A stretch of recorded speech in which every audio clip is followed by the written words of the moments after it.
ট্রেনের মধ্যে যে মেট্রোর মধ্যে রয়েছে সেটা একটা স্টেশনে গিয়ে নামতে হবে। গেটটা ফাঁকা পায়নি, এত ভিড় হয়েছে। তো দেখা যাক কালীঘাটে নেমে তারপরে আবার ওদিক দিয়ে ব্যাক করে তারপর সরোবরে আবার আসবো। তো চলুন কী হচ্ছে দেখা যাক।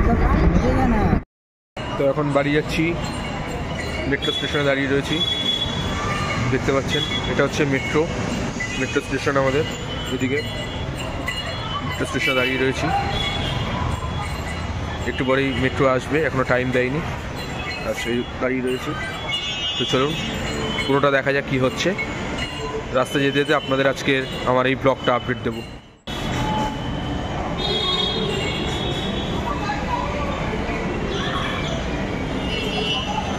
এদিকে চতুর্দিকে কি সুন্দর একটা শীতের মরশুম।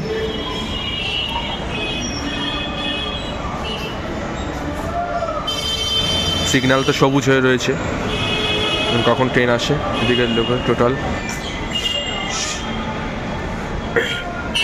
এদিকে সবুজ হয়ে রয়েছে। তো আমার ট্রেন চলে এসছে, এই যে ট্রেন এসে গেছে,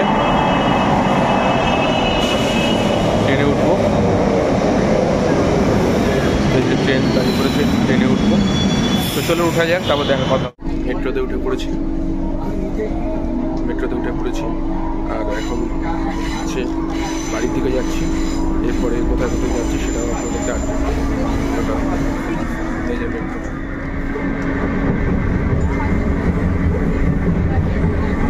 চলছে।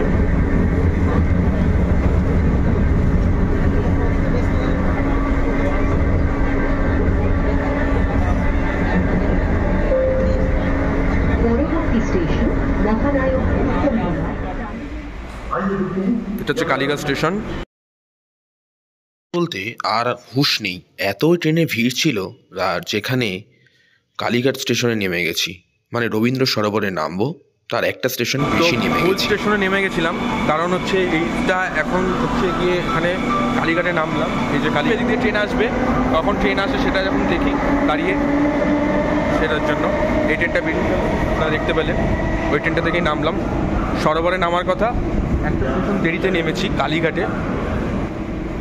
আর এখন আবার এদিক দিয়ে ট্রেন আসলে তখন আবার কি সরোবরে নামবো, সরোবর থেকে বাড়ির দিকে যাব। তো দিয়ে করে তো ট্রেন চলে এসছে, আবার আমি ট্রেন থেকে উঠবো। তো আপনারা দেখলেন যে আমি ভুল স্টেশনে নেমে গেছি, মেট্রো স্টেশনে, এবং সেখানে ট্রেনে এতটাই ভিড় থাকা দরুন আমি কিন্তু নামতে পারিনি। কালীঘাটে গিয়ে নেমেছি এবং সেখান থেকে আমি ট্রেনে উঠলাম। ট্রেন ঢুকে গেছে, এবার আমি ট্রেনে উঠলাম। ওঠার পর আমি ওখানে গিয়ে দাঁড়িয়ে তারপরে এবারে পরবর্তী স্টেশনের দিকে আমি যাব। তখন একটু ফাঁকা ছিল, কিন্তু আসতে গিয়ে দেখলাম প্রচুর ট্রেনে ভিড়।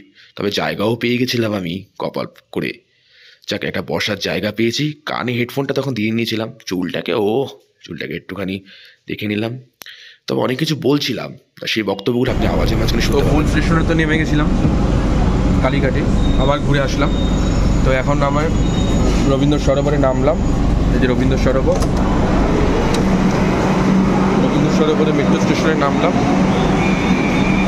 এটা দেখতে পাচ্ছেন রবীন্দ্র সরোবর মেট্রো স্টেশন। তো এখন আমি যাব হচ্ছে রেল স্টেশনের দিকে। তো টিকিটটাকে কুপনটাকে দেব, দিয়ে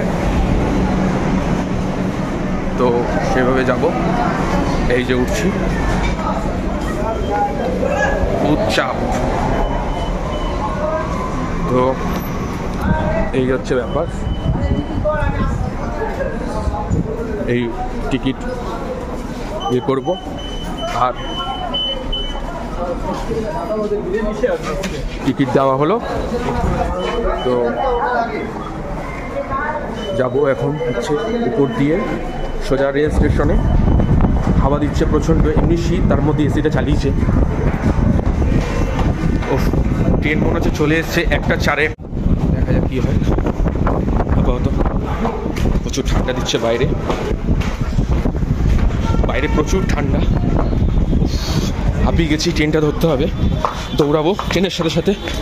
মনে হচ্ছে 1:00 একটা ট্রেন ঢুকলো মনে হতো। তো দেখা যাক কী হচ্ছে। তো আস্তে আস্তে এমন একটা বিষয় হাঁপিয়ে যাচ্ছি, বুঝলেন তো। কপাল বলো, ট্রেনটা পেয়ে গেলাম আর খুব হাঁপাতে যাচ্ছি। একটু দেরি হলে চলে যেত, সব জিজ্ঞেস করলাম। ট্রেনের আসার ভিডিওটি আর তোলা হয়নি, তো দেখতে পাচ্ছেন যে বাদুড়জোলা ভিড়। এরমভাবেই সকলের মাঝে ঝুলতে ঝুলতে গেছি। প্রচুর সাইড দিয়ে নয়েজ হচ্ছিল, ওই জন্য আলাদা করে ভয়েস আপনাদেরকে আমি পৌঁছে দিচ্ছি। তো এবার আস্তে আস্তে প্রায় স্টেশনের দিকে এসেই গেছি। তো নামার পালা। তো ট্রেন থেকে নামার পর ট্রেনের অবস্থা কীরকম সেই আমাদের স্টেশনের চিত্রটা তুলে ধরলাম, অনেকেরই পরিচিত। তো আমিও নামলাম এইভাবে। এবার বাড়ির দিকে যাব, ট্রেনটাও পিছন দিক দিয়ে বেরিয়ে গেল। ভিডিওটা কেমন লাগলো পুরোটা দেখলেন, ভালো